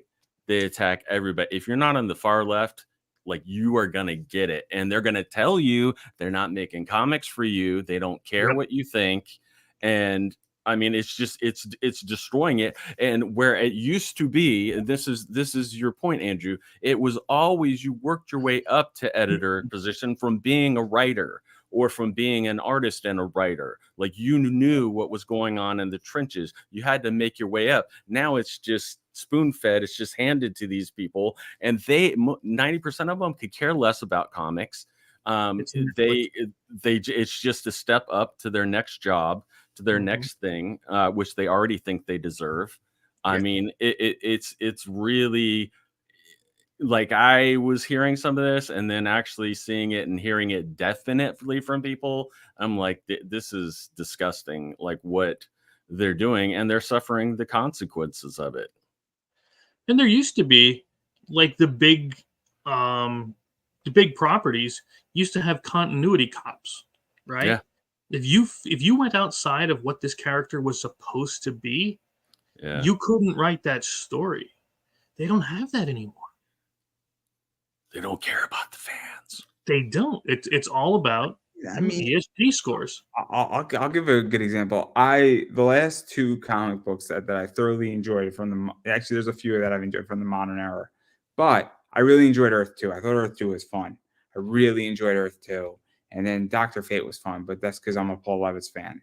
But the 2 best books that I've read in a long time, outside of Black Label, because Death Metal was fun from Scott Snyder, but Batman, Scott Snyder was great, and Grant Morrison Action Comics was great when he was writing that stuff, from New 52. And those are the 2 main big books that were really enjoyable. I'm not a Marvel guy. I have a hard time getting into Marvel. I don't even know where to start in Marvel anymore. It's not good. It's not good. But anyhow, that's not the point. But I thought Grant Morrison did a great job with the reboot of Action. I thought there was a little bit of crossover from Batman into Action, which I thought was nice. And then it crossed out where Batman and Bruce said to Superman, find a way how to come back alive. Yeah. And he disappeared. I thought that was a really nice touch, because there's a nice little crossover for about 2 pages, and then Batman exited out. So smart. But anyway, but I thought that it was they rebooted it, and we had like a good 18 issues of continuity. And it was great. And then the backup story was fun too, in Action, because the backup story was like a one-shot. It was brilliant. Brilliant. It was great. The best one was Superman watching his planet blow up. What a brilliant thing. I want a graphic novel about that. That's what I want. And I'll write it for free. Give me 60 pages, and I will write a love letter to Superman's planet blowing up and a letter to his father. Oh, it would be so good. It would be so good. And I'll have Larry Elder write the forward. It'd be so good. A troublemaker. And it's funny though, because a lot of times, and obviously if they wanted to make the money, I mean, they would be smart. But a lot of their holiday stuff is really good. So a lot of the stories that they come out with for the one shots and things, and for, like when they had like the Swamp Thing winter special, and when they've done like a lot of these different things, and it's like, that's a good place to be testing the IPs and the stories for the DC Christmas graphic novel was so good. It was so good. You have like Superman, you have like Hanukkah in there, you have Kwanzaa in there, you have Christmas, you have like, you get Batman for Christmas. Oh, it was great. It was great. It was like maybe like 12 pages per person. You had like Paul Levitz there, you had people that I've never heard of, and it was so good. It was so good. It was brilliant. It was so good. Like it was a blast. They should do that every year. Just do a holiday open graphic novel, and it'd be great. It was so good. I mean, one of the biggest problems is they have to for their funding and everything else, they got to check the DEI boxes. And that's been the downfall of a lot of companies, and it stinks. And this is, and I say this as someone who is like a centrist and stuff, but I see it center right, but I like the thing that like just boggles my mind, and I'm sure like it's just crazy to me to have which a lot of businesses have had like liberals and left-leaning people, in charge of businesses, multi-million-dollar businesses. It's like, it's crazy. It's so against their worldview and their beliefs and everything, and it's so, and it'd be the same thing too, like if you have these conservatives in charge of like some sort of liberal organization, it's gonna be dysfunctional. Like these people, their values, their worldviews, the way that they do things and the way they see the world isn't going to work for the needs of whatever the organization or business is, because there's this big difference in them, and I mean, and that's obviously what is happening, here with both Marvel and DC. They have these people in positions of power that hate money and hate all these things, and we are a long way out of Fables now. Here's the thing. I teach, okay? Yeah. And I've often said to my students, and of course you hear all kinds of opinions, if you can tell what my politics are by the end of this class, I've done something wrong. Right. And that's what these comics should be like as well. You can have any belief you want, and God bless you for it. But if you're the characters should have different beliefs. Exactly. I write all types of characters because there's all types of people in the world. Michael Jordan said it best. Everybody buys shoes. Yep. Republicans buy my shoes is the quote. Yep. Republicans buy my shoes. Yeah. And then that's the thing. I mean, and then he gets to decide what he does with the money from them. Yeah. Why? That's why. I mean, they should be creating stuff.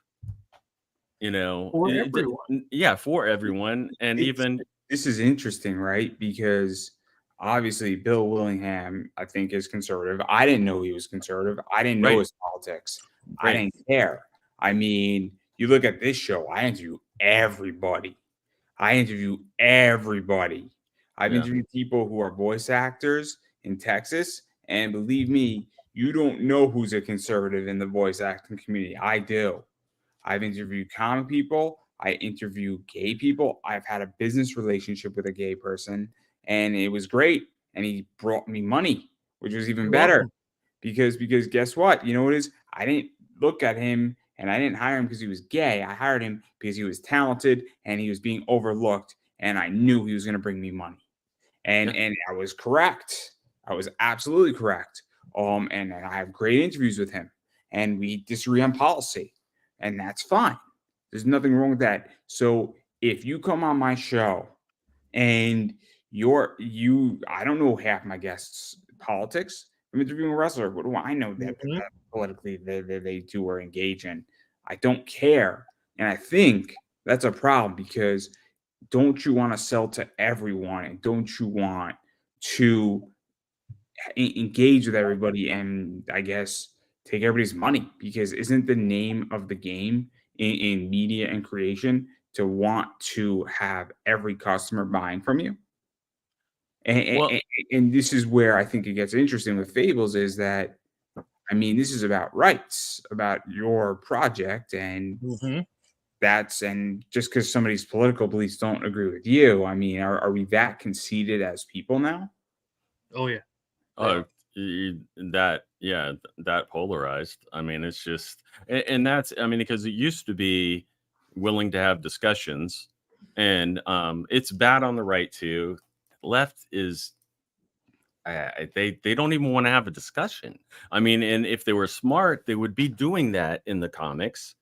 They would be having these characters, kind of like, because Denny O'Neil would do that, and he was pretty liberal guy, and most of the time in the comic, like, but that's one of the things I loved about Green Lantern, Green Arrow, because he had like a conservative and a liberal working together, and then most of the time the liberal point was the one that came through as, this is what it is and like why, but he wasn't out to to screw the conservatives the way that like a lot of the stuff. I mean, I had to stop buying any Marvel stuff with some of the idiocy. And that's the thing. Bad thing is, it really turned me off when they in the Captain America comic, they had every Border Patrol agent portrayed as a demon worshiper. I'm like, okay, that's it's so stupid. And then also that Captain America punched a guy because he didn't want to sit next to a gay guy, because that's the right message to send and everything. And yes, he got lectured, but it's just like one thing after that, after another with that. And it's just like, I know what your views are, and I know what you think should happen to people that you disagree with, and you are not nice to them. And I don't need, I get it. I know show me why I need to believe in your side. Not why, these twisting mustache, evil conservatives or whatever, it's insulting. Well, that's just it. The one side is always portrayed as demonic or absolute evil. Now, again, I don't care who you are. I like, everybody's money's green, well, I mean, you know what I'm saying? It's not about, I should say, it's about the individual. What kind of a person are you? I don't care anything else about you. If you're a jackass, no matter what side or what anything else you have going on, I'm going to call you a jackass. Yeah. But if you're cool, come to my house, sit down, we'll have supper. I'll make you something good. That's what I do. Yeah. And that's, called being civil. Yeah, you can't get that anymore. I had a best friend, I swear to God in heaven, of 15 years. As soon as the 2016 election happened, the first thing he did was call me a racist, and he hasn't spoken to me since. I've seen him. I said, "Hey, buddy, how are you? It's been good. It's good to see you."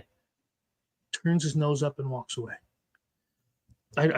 Do you think, because I've had this conversation, and to bring it back into comics?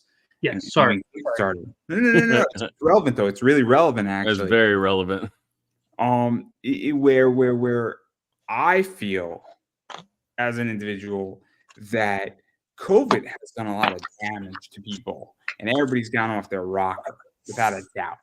People I deal with, how I engage with people, where it's either you got leveler or you got crazier in one or the other. And I don't know if we've recovered from it. And I was speaking to somebody, and I said, it's going to take a generation to fix this problem. It's going to take a generation. Now, a generation for me might not be a generation. I think it's going to take about 20 years to fix this problem. And so I think my children are going to be fine. I don't have kids yet. I'm 30, but I think my kids are going to be fine. I don't know if the kids no. I think that your kids, they're going to be my neighbor's kids. My neighbor's kid. There we go. There we go. So all jokes aside, I think that the generation that's coming up after this one and the one after that are not going to be subjected to this ludicrous behavior of whatever has swept over in this COVID effect. But I also think that people in Kickstarter have been subjected to it. And I think it's really interesting where they become a lot more nastier. They become meaner, and they've said, if you're supporting Project A, that means you're not supporting Project B. I'm Project B. Project A is the enemy. Yeah. And I don't even think it's political. I think it's saying people have this idea that money is a finite resource and that it is scarce, which it is to a degree. But if you have a good product, people will find a way. People will find a way to back both. If you have a bad product, they're going to avoid bad products, or they'll try it once and they won't come back again. So I have clients who I know can't afford books at certain intervals. So guess what I figure out? We figure out how to make it work, where they say, hey, I want this book. I'm like, cool, I'll take it off the shelf. You want to hit me up in 2 weeks? Great. If you want to buy it and me to hold it for 2 weeks, you've been buying from me and you have legitimately spent like $900 with me in the last 2 years. I'll hold it for 3 weeks if you want it. Just let me know if you want it. I'll take it off and then I'll put it back up when you want to buy it. And that's the thing. If you don't like something, you're instant. And I've seen it happen in comments all over. If you don't like something, you're instantly called an ist of some form. Yeah. Black Panther was a shit movie. Okay, it was Dances with Wolves redone. I liked it. I don't know what you're talking about. I enjoyed it. You mean the second one? Oh, the Or first are you one. talking about the first one? I didn't even like the first one. Yeah, I enjoyed the first one. I really enjoyed it. Yeah. The point is, if you say you don't like something, you're not allowed to not like certain things anymore. You know what I mean? I thought I can't think of the Chad. What's his name? Chadwick Boseman. Yeah. I didn't like him in 42. I didn't think he did a good job in 42. I thought he did a good job in Black Panther. I really thought he did a great job in Black Panther. Oh, I did not like 42 at all. I'll admit he's a good actor. I have no problems with the actor. I had a real issue with 42 where I didn't think he was a good Jackie Robinson. I didn't. I had a real issue with that movie, and but I love Black Panther. But like that did, but I don't. I personally enjoyed it. Maybe you didn't, and that's all right. I'm okay. That's what I'm getting at. That's the exact thing I'm getting at. We're allowed to not like or to like something, and I don't think any different of you for liking it, and I would hope nobody thinks different of me for disliking it. You know? Oh, I know what I'm getting you for Christmas now. Yeah. A whole deluxe edition of it, 1 and 2. An actual Black Panther to maul me. Yeah. You're gonna get it in the mail. You're gonna be like, "Oh, motherfucker, this guy!" Like, it's gonna be the funniest thing ever. I'm just gonna send you 1 and 2 in Blu-ray. Oh, it's gonna be hilarious. Yeah, I will say too. That's one of the things that you enjoyed Black Panther, right? You totally enjoyed. I liked. I liked it. Good. I'm not sending it to you. Yeah, and I mean, but I've been like into music and other stuff too. So I mean, there's other aspects of it that I get into too, and it is like cool for me whenever they do something different like that with the musical style of a movie or different things that that I will appreciate that other people won't, and that's fine, and that's kind of like what you're saying, that we're all kind of do it, but it's like the internet has made us all like bipolar too, where it's like where we feel like we have to say like that it's a 1 or a 10, you know, that there was a thing, there was a man, I can't think of the comic book movie website, and they had a podcast for a while, and it was done by the 2 Australian guys, and they always had a thing saying when they reviewed a movie, they'd say best movie ever or worst movie ever. And I feel like that's like where we're at, and like what everything is like pushing us to be like. And it's like, let's actually talk about this. This is relevant to Fables too. Instead of cutting you off, but I'm used to it. He's not sorry. Isn't it the idea though that you either have to side with DC or you have to side with Fables? Right. You can't side with both. You can't see both sides. Yeah. This is not. I don't think this is so side with one or the other, because if you're a fan of Fables and you want to support the property, and you also could say, look, I understand DC's a business. I understand that they brought it to the dance, and I don't think this is just DC's wrong, they should die. I don't think it's that simple. I don't.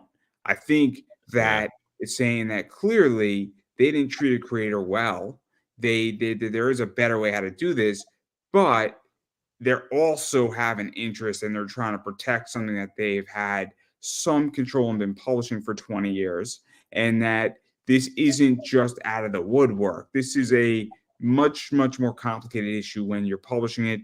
And I'm sure there's things that we don't know. I'm sure there's things that we do know. And I'm sure that there's other things. And also, it's a corporate problem, meaning that you can't just wave a wand. So you go right ahead. There's legality. There's lawyer discussions. In 6 months from now, it could take 6 months for them to figure out even how to just release it and write a contract, because there has to be a contract if DC wants to make this public domain, absolving them from certain things that they can't be touched upon. And so I don't think this is so black and white, but I do feel that you said something where it's love it or hate it, right? Like, Yeah. can I just say, like there are shows like that. I'm a big Gundam fan, and there's a show called Gundam IBO. You either Yeah. love Gundam IBO or you hate it. And the woman who is the screenwriter for it, Maria Okada, I want to say, every project of hers is that. It's Yeah. you either love it or you hate it. You Yeah. cannot be in the middle on IBO. You cannot be on the middle on shoot, I forgot her other thing that she screen wrote that she was big on and really brought to development. But like, you either love it or you hate it. There's nobody in the Gundam universe and who's seen that show says, it was okay. That's not an answer. It doesn't happen with that show because it's that visceral of a show. But I'll give you an example of a show where you can be like, oh, it's an okay show. House, you can say, it's an okay show. You can say, I love it. It's okay. It's a 7. It's a 2. That was bad. Man, I wish you would share some of his Vicodin with me because I need it now after watching it. You could say that, but you could have a spectrum. But I feel with what's going on with this Fables issue, you can't say, well, you know what this is a little bit more complicated than everybody's letting on. It's DC's God thank DC for doing this. They're fighting for this and fighting their property, or Bill Willingham all the way, Team Bill. Let's go. Yeah. And those two behaviors are very extreme behaviors. Yeah, and I mean, I guess for me too, like for me in general, and I guess because it's become a repeat abuser thing with DC, that I tend to, and this is the thing. I'm like, I mean, wherever the creators are on the political spectrum, what their sexual preferences, whatever, I don't like creators and creative people getting screwed, especially when they're the ones that are making the stuff that the other people are actually selling, or, and they're actually putting things in there. But at the same time too, and this is what I'm not big on boycotts, but I don't think a lot of people really are. I think things just really sour people. So then they're not as attracted to go to things. Like, great example was the Target thing, when they're I knew a lot of Christians just because of their beliefs, and that Target was shoving demonic shirts with demonic stuff right up front in the store, that they did not want to go in there, and because this was offensive to them, and Target was shoving it up in their face. But the thing is like, that was for a time, and it was offended then. It's not like they've never gone back to Target or whatever, because they did a thing, they reacted, Target responded, and then it's the mature thing is to not really hold a grudge like that, because especially for anybody that knows, and I always try to tell this to the younger people, is it's about the janitors that work for DC. It's about all of the same with the movies. Jessica Chastain, I know I'm not supposed to throw out names, but she said a whole bunch of, she has very strong opinions. She may say something that pisses somebody off, but there's 400 other people that work on the movie that she has coming out, and you're gonna be punishing everybody else if you had intended on seeing that before she. So let me ask a question about a boycott, because there has been a big boycott, the Bud Light issue, and we're not going to go into that. That's a boycott. Okay. But let me say this. It's also a worldview thing, and the response. I'm getting to a point for a reason. Okay. So, well, I'm just saying, because a lot of people felt there. If Target puts demonic positions, or let's say DC puts out a bunch of shitty books, right? Or they do this Fable stuff, and I'm not a fan of it. I'm not going after DC, right? I'm saying, you know what? This company over here treats their employees better, and Pat Chan, space in between, he treats his employees like gold. I want to take my money there. That to me is not a boycott. That's me saying I'm sticking up and I'm putting my morals with my money, right? Mhm. So Yeah. I think a boycott is actively saying I'm not going to shop there and you shouldn't shop there either. And then I tweet it. That's a start of a boycott. Me Yeah. saying I don't like what they did with Bill Willingham here. And I don't really like the way DC and Marvel are treating their former artists. But this company over here goes out of their way and they bought him a con table and they put his con table next to theirs.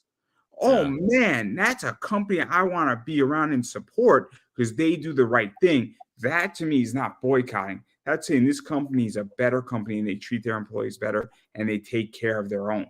That's a capitalistic shift versus a boycott. I think if you Yeah. say, look, I'm not anti DC, if they start treating their employees and their artists well and they start doing the right thing, I'll be right back. But Mhm. I don't like their behavior. So this other company has better behavior. That's my point that I was trying to get at. So I don't think if I'm offended by DC and I left DC and went to Indy because their product was bad for the most Right. part. I'm not boycotting DC. If DC comes out with the best comic tomorrow, I'm buying it.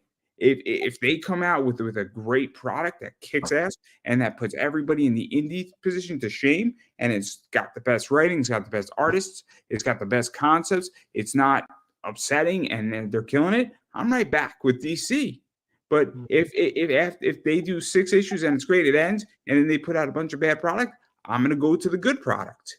And that's Yeah. not boycotting. That's just saying whoever has the best product.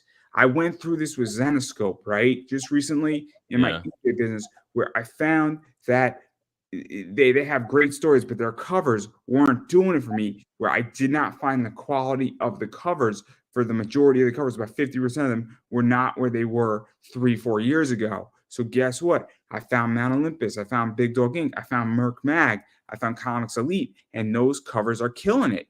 And that's where it is that I'm not boycotting Zenoscope. If Zenoscope in a year from now comes out with the best covers and they're putting those other companies that I just named and they're on par, I'll be back to Zenoscope. But it's not a boycott because I Right. still look at Zenoscope, but I say, look, these covers aren't the best in the market right now. You 25% of it, not 80%. So I had to shift because I'm saying there's better product out there that I fancy. And that's what I think is the issue. So if you say, look, I don't like the way DC treated Bill Willingham, and Bill Willingham is now doing something with, I can't think of a company off the top, doing something for Lady Death, right? Right. We'll just use that as, man, I'm going to go over there because Brian Polito treats his people really well, right?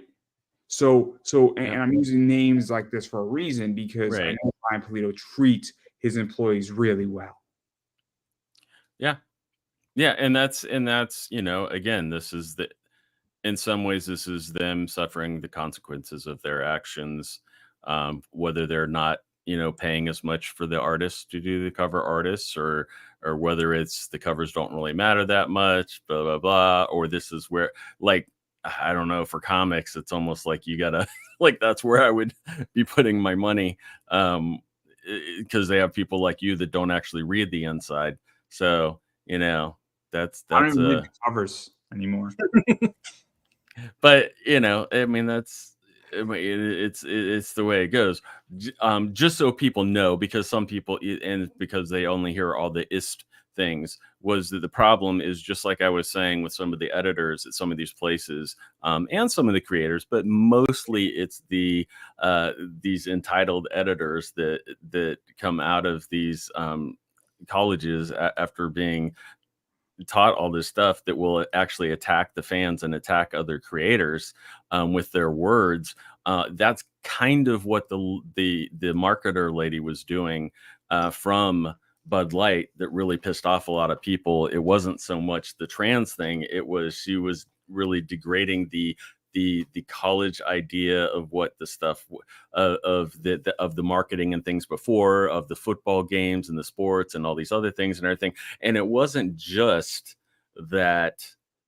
It wasn't just that she's saying, okay, we want to bring in this other element, we want to bring in this more socially, thing, we want to expand it. It was that she was degrading and putting down and replace and yeah, and that's the part that pisses people off and makes them make those decisions. And like you said, it's almost like an organic boycott, where it's just the natural reaction to something that really pisses you off, or that somebody does. And it's just tough because everything is so heightened in this time, and with social media and everything. I don't know, Chris, you want words? You want to say something? I completely agree with the buy what you like. I've purchased probably close to 100 of the indie comics in the last year and a half. I didn't like all of them, but I don't go out and I say I hate your stuff, of course, because like Ms. Marvel, it's probably just not for me. Right. But the thing is, I'm willing to give it a try. It's just when you make good work, people will show up. If you're making garbage, nobody wants to smell it. It's all I can. It's the best way I can think to put it. I mean, even just look at like which I don't get it, especially just knowing conceptually how J.J. Abrams has done different things in the past, but like the Star Wars sequels, like how do you plan for sequels without having a plan? And you're gonna flip out the styles. Number 8 was fantastic. And the decisions. It's crazy, and it just shows that they don't, Yeah. Will you hate me for liking New Trek? Depends on which New Trek it is. The J.J. Abrams, the first and the second. Oh yeah. I didn't care for the third, Beyond, but I was also looking forward to Quentin Tarantino's take on the TNG. I would have killed for that, but I guess I enjoyed J.J. Abrams' first Star Trek. I didn't like the second one. I mean, honestly, I'm a big fan of the original Wrath of Khan. I saw it. So me and my friend saw it for his 40th anniversary. We're 30, me and my friends. So this movie was 10 years before me and my friends. And I think Wrath of Khan is a perfect movie. I think it's a perfect movie. It's an almost perfect movie, because if you watch the episode where Khan's in there first and then you watch Wrath of Khan, it's perfect. It's 95% perfect, which is better than most things today. But it's brilliant. You talk about the faceless enemy. I mean, there's so much things in there. I could have wrote a whole freaking thesis on Wrath of Khan for my senior thesis. Instead, I wrote about campaign finance, but that's neither here nor there. But even though Trek was meant to be an idealized socialistic future, it still brought about things where it wasn't preachy. It appealed to everybody. I thought J.J. Abrams did a great job in both of those. Except for the lens flares. I wasn't a fan of the second one, but that was because I just didn't like the story. It had nothing to do with the shooting. I wasn't a fan of the story, because you're redoing Wrath of Khan. Yeah, it's a tough. It wasn't anybody's fault. It was doomed to fail from inception, because when you take a perfect movie that was brilliant in so many ways and then you try to redo it, I'm sorry. It's like you lost me. You lost the battle before the war began. This is a good way to put it. But enough about that. We've been speaking for like 2 hours. I was going to say, I hate doing this, but I got to get going to bed. I got to get up early. But I do want to let everybody quickly promote who they are again. And obviously, so I don't know who wants to go really quickly. Where can people find you, follow you, hit you up before we all peace out because we covered a lot of stuff, a lot of issues, which is called open discussion. I'll go first real quick, just because mine's probably easier. I'm mainly on Facebook and on Amazon nowadays. Just look up J.S. Earls and you will find lots of stuff on there. Yeah, I looked you up real quick while we were on here. I tried to add you as a friend, but it won't let me. Apparently, because I kept blocking you. No, I know. Everybody hates me. It's okay. I'm married. I'm used to it. Yeah. Yeah, just Chris Brown, Laughing Rogue on the Facebook, and of course, Grab the Campaign has got 6 hours to go yet. If you like RPGs. Cool. Yeah, and I'm Andrew, and I'm Andrew, the Investor Davis, and obviously I like using that term. Obviously I'm on Facebook as Pop Anime Comics, Twitter /X Pop Anime Comics, Instagram Pop Anime Comics, on TikTok Pop Anime Comics, YouTube Pop Anime Comics, and this is the new thing that I'm doing where I thoroughly enjoy open discussions about topics and comics. Sometimes I get my ass handed to me, sometimes I don't. But usually it starts off with a topic and then it dives into however it goes. And so if you would like to join an open discussion, there's a million things we're going to be talking about. And it is very different than my interviews. So keep that in mind. But it is an adult conversation about topics and comics and pop culture. And I think it is much necessary right now. And I appreciate my guests coming on, and I appreciate everybody definitely showing up, and I look forward to doing a bunch more of these. And we're going to try to do something on Friday dealing with professionalism in comics, and in particular, should your cover artist share out your cover?